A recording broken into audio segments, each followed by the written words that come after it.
Konnichiwa, yokoso, irashaimase. Bref, bonjour à toutes et à tous et bienvenue dans cette 40e vidéo dans laquelle nous allons parcourir les châteaux remarquables de l'île de Shikoku. Sur cette île, on retrouve une certaine partie des châteaux dits d'origine du Japon, mais aussi d'autres châteaux qui méritent toute notre attention.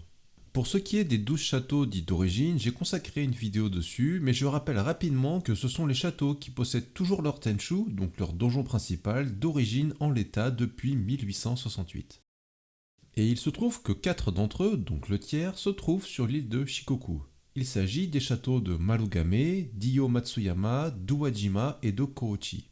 Je vous les avais déjà présentés dans la vidéo citée juste avant, et j'ai traité le château de Kochi en détail dans un vlog dédié.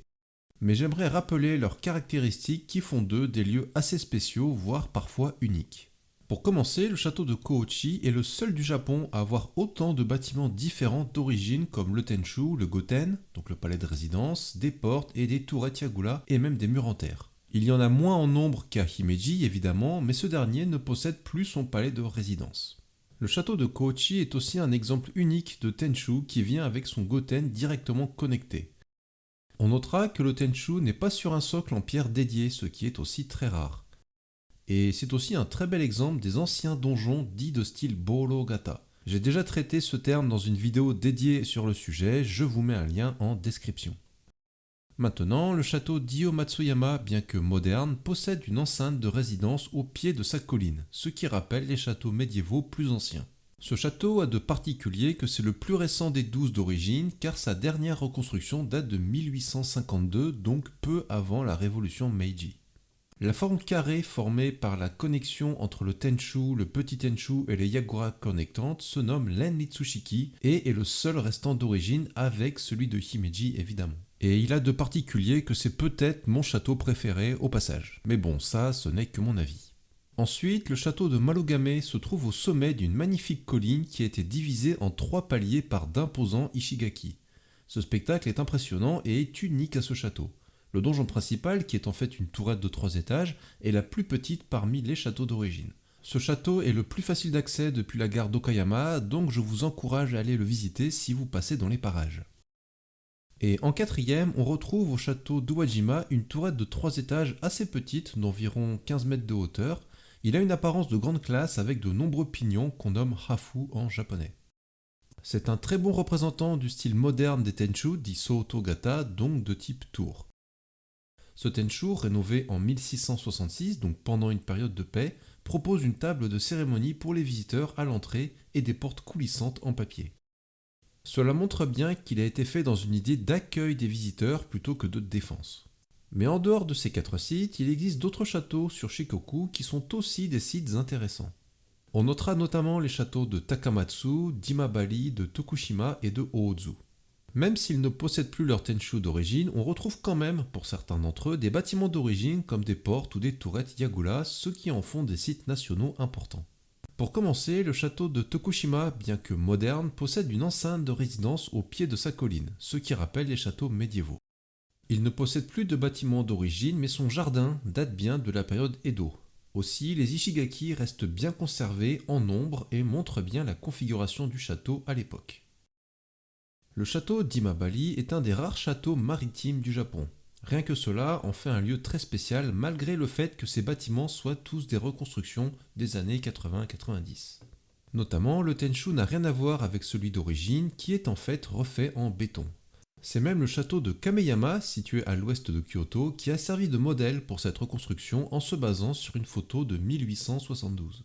Sinon, certaines Yagura et portes sont-elles refaites en bois. Le site laisse une bonne impression dans son ensemble, même si on sait que ce château n'est pas vraiment authentique. Maintenant, le château d'Ozu est lui un des rares châteaux du Japon à avoir été refait en bois et fidèle à l'original. En effet, son Tenchu a été démantelé en 1888, mais ses 4 Yagura sont bien d'origine. C'est un excellent château à visiter, mais son accès n'est pas simple. Pour info, on peut y passer une nuit en payant le prix fort, et c'est aussi un château qui apparaît un bref instant dans le film Suzume après sa traversée en bateau entre Kyushu et Shikoku. Et en dernier, le château de Takamatsu est un autre château maritime comme Imabari, mais celui-ci possède quasiment tous ses bâtiments d'origine, sauf le Tenchu qui n'existe plus. Toutes les tourettes Yagula, comme la Ushitola par exemple, qui est un peu le symbole du château, sont vraiment d'origine. Seule la porte Sakuragomon a été refaite en bois très récemment en 2022 et est fidèle à l'original perdu pendant la Seconde Guerre mondiale. Dans le jardin du château, on notera quand même le bâtiment nommé Hiunkaku qui date de 1917 et de 1926 pour son extension.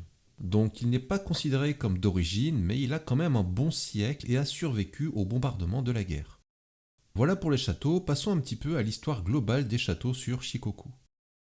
Donc l'île de Shikoku, qui est entourée par la mer intérieure de Seto et d'autres mers, a longtemps été considérée comme un point stratégique pour la navigation maritime.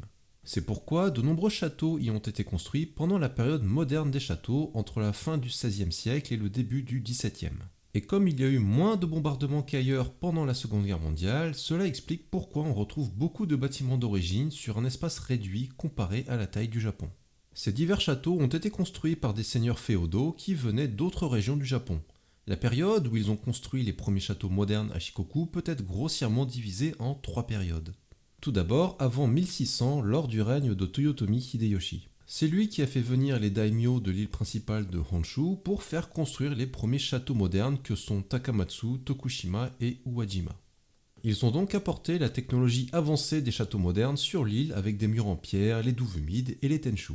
La deuxième phase arrive après la bataille de Sekigahara, donc après 1600, pendant la période de rush de construction de châteaux.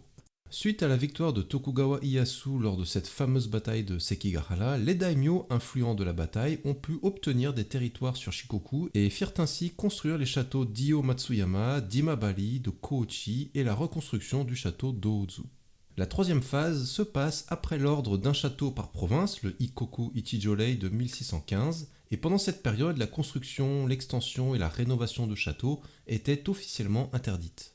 Il y a eu toutefois quelques exceptions, comme le château de Marugame, mais son tenshu de 3 étages ne sera construit que par le deuxième seigneur du château, et on a aussi le château de Takamatsu et d'Uwajima qui connaîtront eux une rénovation majeure pendant cette période. On voit donc que beaucoup de châteaux ont été construits à Shikoku par différents daimyo qui ont chacun fait bâtir des châteaux aux caractéristiques bien différentes en fonction de leur goût propre. Après, le fait de retrouver 4 châteaux d'origine à Shikoku ne signifie pas que l'île n'a pas été bombardée pendant la Seconde Guerre mondiale. Il y eut quand même des bombardements sur les grandes villes comme à Uwajima, Tokushima, Matsuyama ou encore Kouchi, et les châteaux ont été endommagés. Mais les tenshu de Matsuyama, Kouchi et Uwajima n'ont pas été détruits. Celui de Tokushima n'avait déjà plus de tenshu et Marugame n'a pas été touché par les bombes. Donc même si les bombardements étaient globalement moins fréquents sur l'île, la chance a quand même joué son rôle pour conserver 4 des 12 tenshu d'origine du Japon. Après, les châteaux majeurs détruits comme Hiroshima, Okayama ou encore Nagoya sont devenus un symbole de reconstruction du pays après la guerre et une source d'inspiration pour les citoyens pour se reconstruire eux-mêmes. Voilà, c'est sur cette conclusion assez généraliste que se conclut cette vidéo dédiée aux châteaux de l'île de Shikoku et une partie de leur histoire. J'espère que cela vous aura plu et que cela vous aura donné envie d'aller explorer cette île pas assez connue. Comme d'habitude, n'oubliez pas que le soutien à la chaîne est très important et que le meilleur moyen pour m'encourager est de laisser un pouce bleu et ou un commentaire. En plus, c'est gratuit, donc ne vous gênez pas. Et encore une fois, un grand merci à celles et ceux qui sont arrivés jusqu'ici. Je vous dis à la prochaine, sur ce, Rokini!